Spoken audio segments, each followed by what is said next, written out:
Jeff Bezos is a name known by millions, a man who revolutionized the way we shop, turning Amazon into a global empire.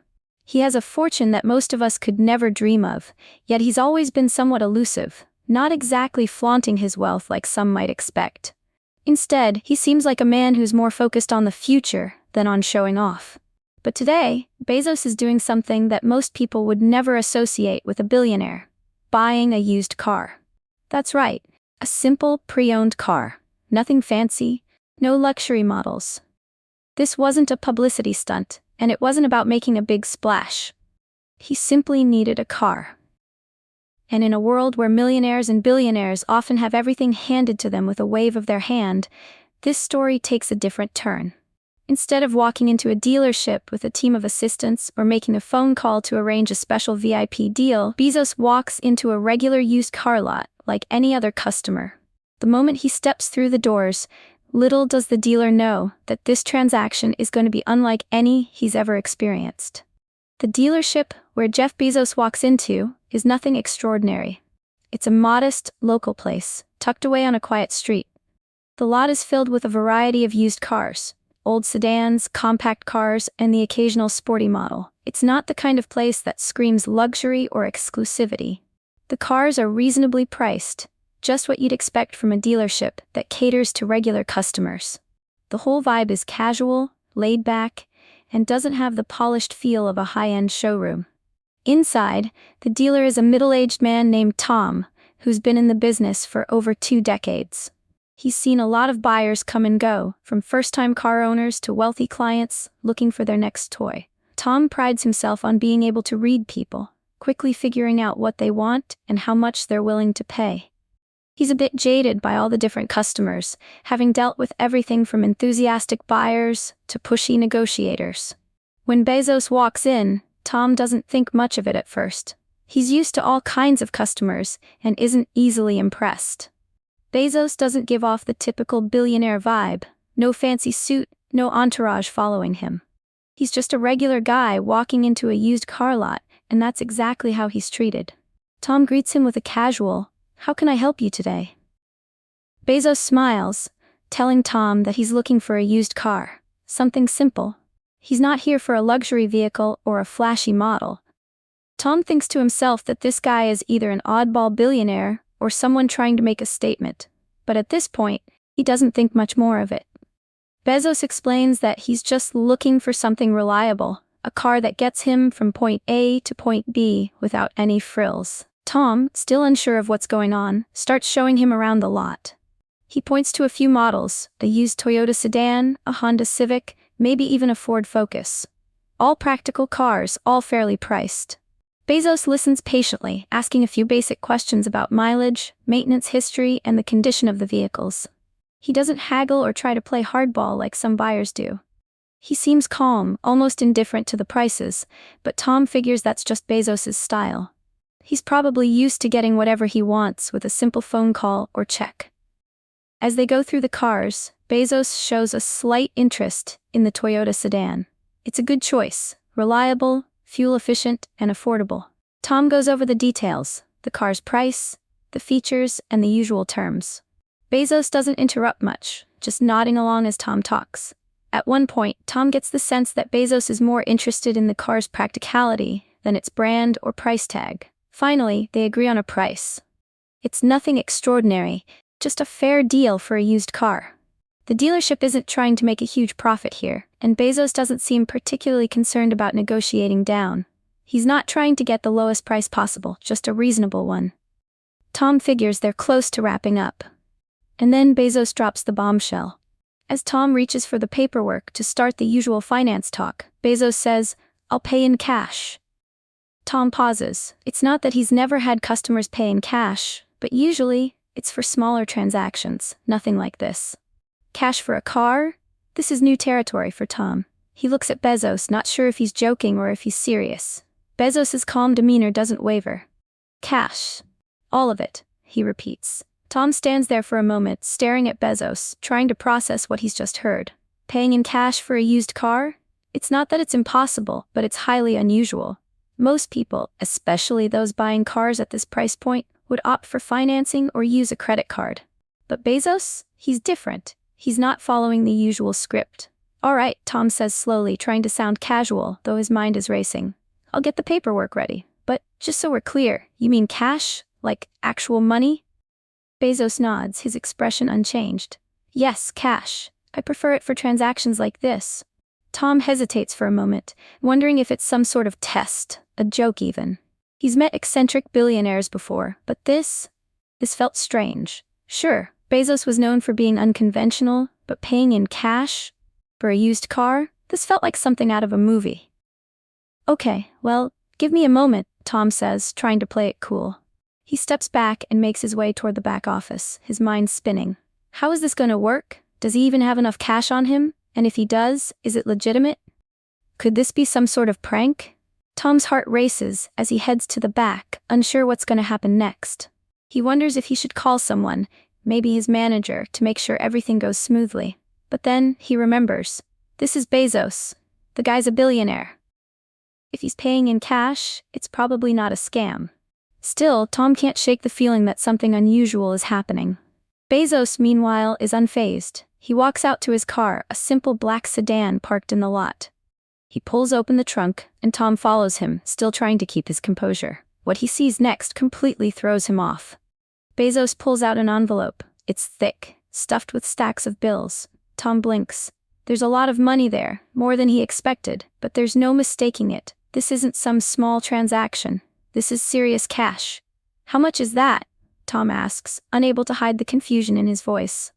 Bezos opens the envelope slightly, revealing stacks of bills, neatly organized. It's enough, Bezos says with a small smile. You can count it if you'd like, but I assure you, it's all there. Tom's hands start to sweat.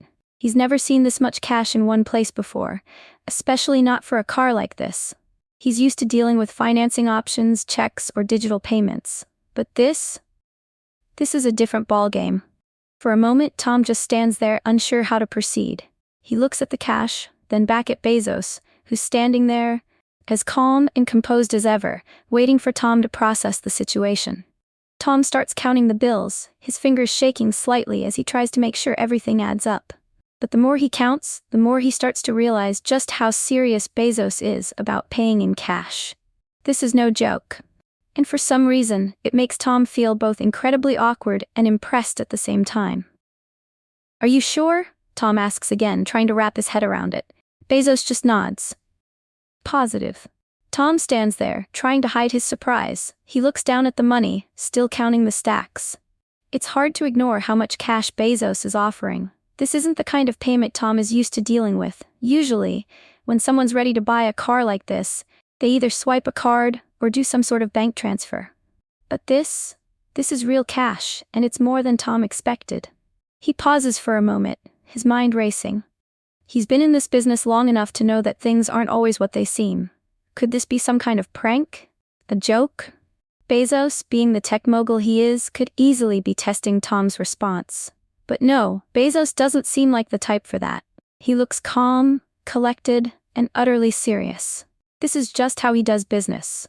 Tom swallows hard and looks at Bezos. Are you sure this is all real? He asks, his voice sounding unsure even to himself. He doesn't mean to sound rude, but the sheer amount of money has thrown him off. He's not a stranger to cash, but this is different.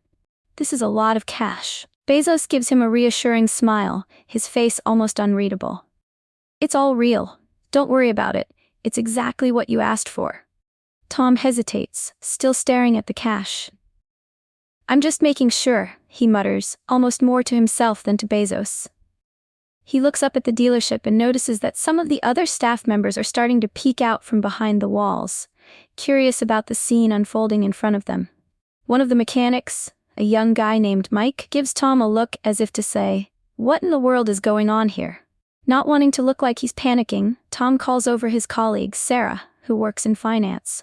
"Hey Sarah, can you come here for a second?" he asks, trying to keep his voice steady. Sarah walks over, her eyes widening as she sees the stacks of bills in Tom's hands. "What's going on?" she asks, her voice dropping to a whisper. "I need you to take a look at this," Tom says, holding out the cash. I want to make sure this is all good. I've never dealt with this much cash before."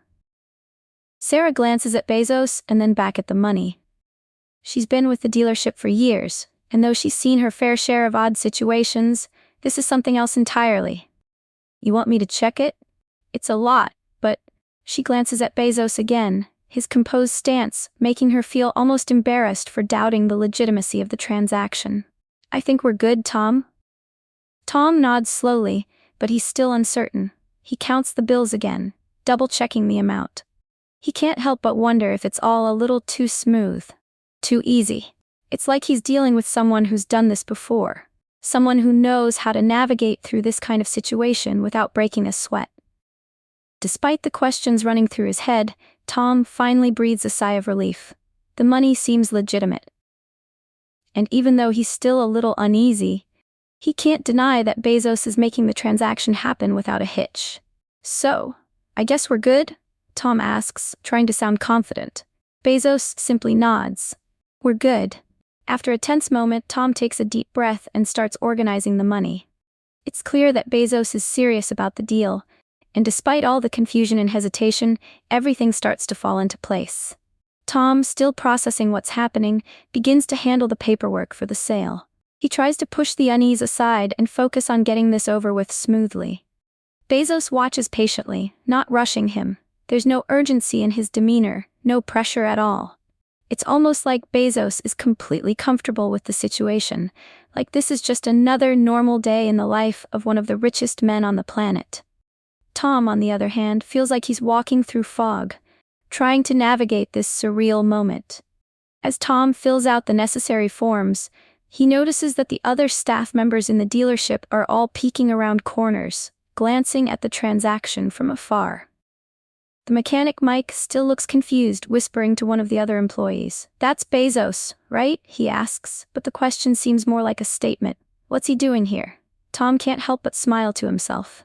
Yes, it's Jeff Bezos, but right now he's just a guy buying a car with cash. A simple transaction, or at least that's what it should be. Finally, the paperwork is finished. Tom hands the keys to Bezos and in a calm voice says, "All set, it's yours." Bezos nods and extends his hand for a handshake. Tom hesitates for a moment, caught in the surreal nature of the moment, but then he shakes Bezos's hand, still feeling a little off balance. "Thank you for your time," Bezos says politely. "It's been a pleasure." He gives Tom a warm smile, almost as if they've just completed a completely normal, everyday interaction. Bezos turns and heads toward the door, walking out to his new car with the keys in hand. He gets into the Toyota sedan, starts the engine, and drives off, leaving the dealership behind.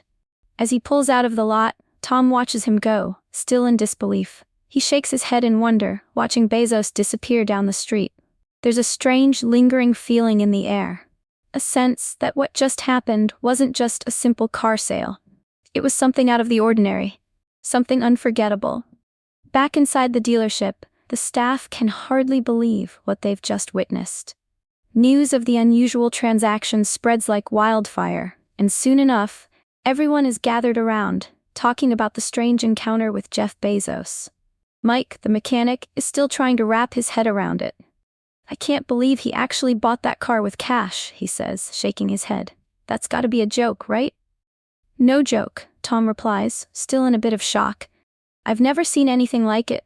The guy just walked in, picked out a car, and paid with a stack of bills." Sarah, who helped verify the cash, can't stop laughing. And he wasn't even trying to make a scene. It was like he was buying a sandwich or something. No fuss, no drama. Everyone laughs, but there's an undeniable sense of awe lingering in the air. To them, Bezos isn't just a billionaire, he's a man who just did something so unusual that it's impossible not to talk about. Tom, still processing the whole thing, leans against the counter. "I thought I'd seen it all, but this one takes the cake," he says with a grin. Honestly, it was kind of refreshing. Just a guy buying a car, no flash, no big deal. The staff continues to chat, but the feeling in the dealership has shifted. It's a mix of disbelief and respect. Jeff Bezos, one of the richest men in the world, just walked in, bought a car with cash, and left without a hint of arrogance. And that, more than anything, seems like the most unbelievable part of the whole story.